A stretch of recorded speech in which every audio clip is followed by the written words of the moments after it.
Now, throughout the years, Nintendo has been making a lot of characters, with a good number of them being famous across the entire planet. One of those is Peach, who is the most well-known Super Mario character together with Mario. However, in time, she did change. Now we will do a big evolution of video on her, but not at this point. We just need to get the funding to pull that off. So what we're going to do now is look at her designs and outfits and see how all of that changed, since especially the modern titles did some really cool things with her. Now let's dive in right away and see how her look changed in the 35 years she's been around. Alright, now all of this started with the original Super Mario Bros, which was released in 1985, and Nintendo worked on it very hard for years upon years, since it had to be a hit. One of the most important characters in the entire game is Peach, so she had to look right in the game. Now, her initial design had been conceived by Shigeru Miyamoto, with some of his suggestions to Yoichi Koitabe being incorporated into the final design, in particular making her eyes look more cat-like.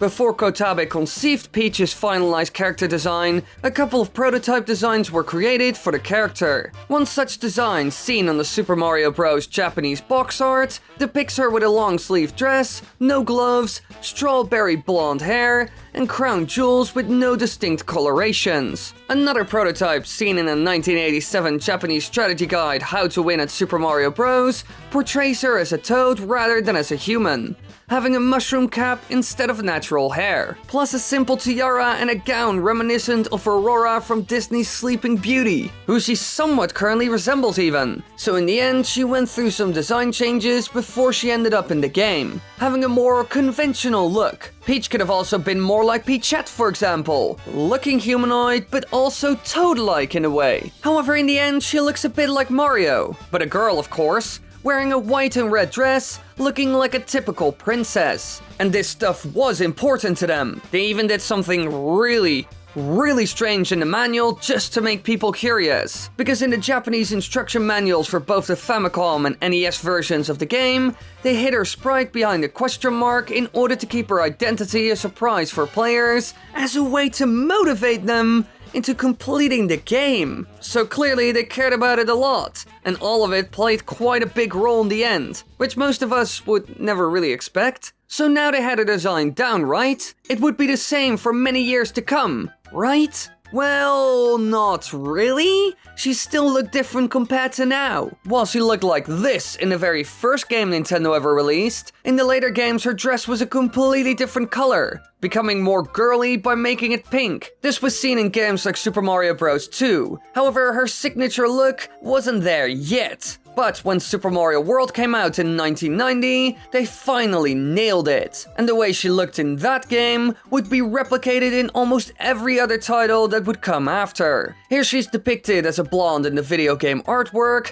as well as in the actual game. But before that, it was a darker, more strawberry blonde shade. And you would think this was the plan, but actually it just wasn't. All of this was due to graphical limitations of the NES hardware, which impacted the first game a lot, to be honest. Thanks to it, her on-screen sprite in the earlier Super Mario Bros. Games displayed her with red or brown hair as a result, which is quite different as you could imagine. And crazy enough, thanks to this, Peach was depicted as a redhead in the DIC Entertainment cartoons, as well as reddish-brown in Mario-related merchandise seen at the very start of the franchise. But starting with Super Mario World for the SNES, her in-game appearance had her proper hair color. And funny enough, this was also the case when it comes to the old dress design. The NES just couldn't handle that as well. And a fun little Easter egg is that they reused her original dress design for a Fire Flower power-up. Just compare the two and you will see what I mean. Now, after Super Mario World, Nintendo stuck with this design for an extremely long time. Think about games like Super Mario 64, Galaxy, Sunshine, Mario Kart, and way more. We only really saw new things in certain sports games, for example Super Mario Strikers, where she got a more fitting outfit for the activity. And we also saw stuff like this in Mario Kart Wii, where she needed a bike outfit. Otherwise, it wouldn't really be safe. But overall, these outfits still looked quite similar to her normal dress, having the same color or something close to it at least. Well, it seems like that for my colorblind eyes. but as far as I know and could find, she always wears pink, except for a couple of instances. They even did the same with vehicles and motorcycles she used in Mario Kart games. She got her own style and theme in a way. To be honest, Nintendo was being quite unoriginal to an extent. She looked the same in every game,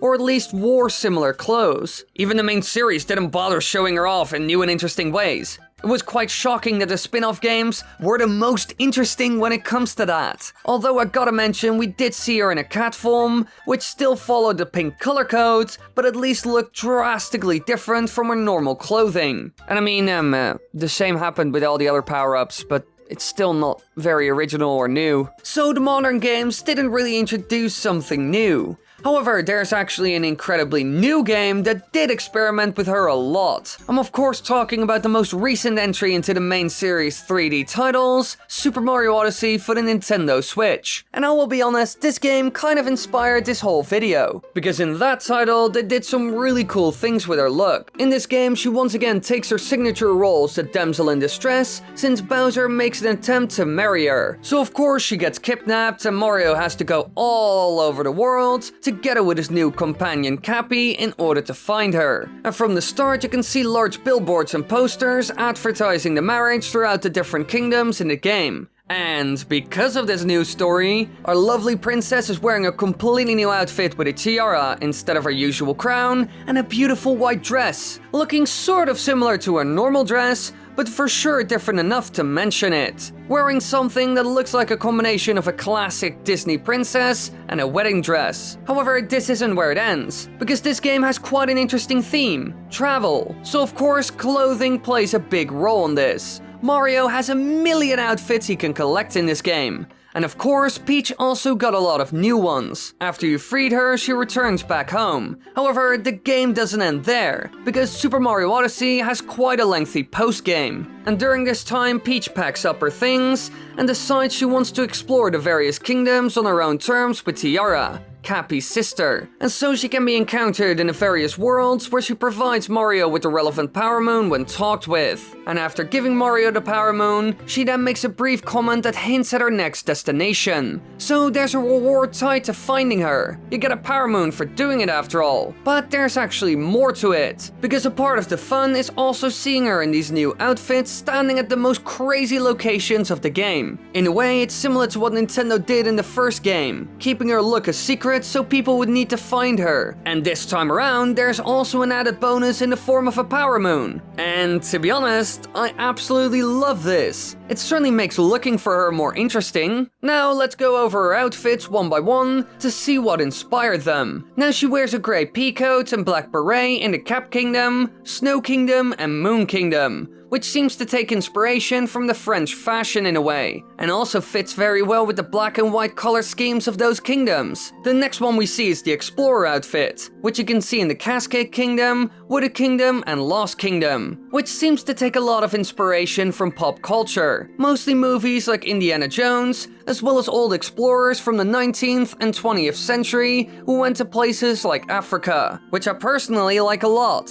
It's one of my favorite outfits in the game for sure. Now that I think about it, shall I rank all the outfits in a video? Let me know in the comments. Then we see her in a white short-sleeved blouse, pink knee-length skirt, pink scarf, white summer hat with pink trim, and grey high heels in the Sand Kingdom, Cloud Kingdom, Metro Kingdom, and Ruined Kingdom. Now, by the looks of it, this seems to take inspiration from fashion we saw in the 1940s. If you just look at some of those outfits, you know what I mean. Although I will say I'm not totally sure which time period it's from exactly, since I'm not a fashion historian or expert after all. To be honest, it could also be from the 1950s instead of 40s. Now next up, we see her in a bikini with a skirt in the Lake Kingdom and Seaside Kingdom, and a pink color shirt, overalls, pink boots, and farmer's hat in the Luncheon Kingdom. Now these two aren't that interesting. You can immediately see what their origins are, if they have any at least. And then we get to our last one, a kimono with a fire flower pattern on it, along with a boom mask in the Bowser Kingdom. Now this obviously took inspiration from Japanese culture, which are mostly seen nowadays during formal occasions such as wedding ceremonies, funerals, or just summer events. So Nintendo experimented a lot with the look, and actually took an idea from the first Super Mario Bros. Title and made a modern day version of it that would fit with the travel theme. creating some amazing looking designs for our beloved princess, which everyone seems to love a lot. So now we have covered everything that's seen in the game, but there's one other look for Peach that we never saw in the end. Well, only as fan art and in concept art. I'm of course talking about the artwork of Peach being captured by Bowser, turning into some sort of hybrid of the two. This was cut from the game because in the end they didn't give Bowser his own Cappy-like companion, which would have granted him the same powers as Mario in the game. But, of course, the internet came up with this idea as well when the Super Crown power-up came around the corner, and when they found this concept artwork, because Bowsette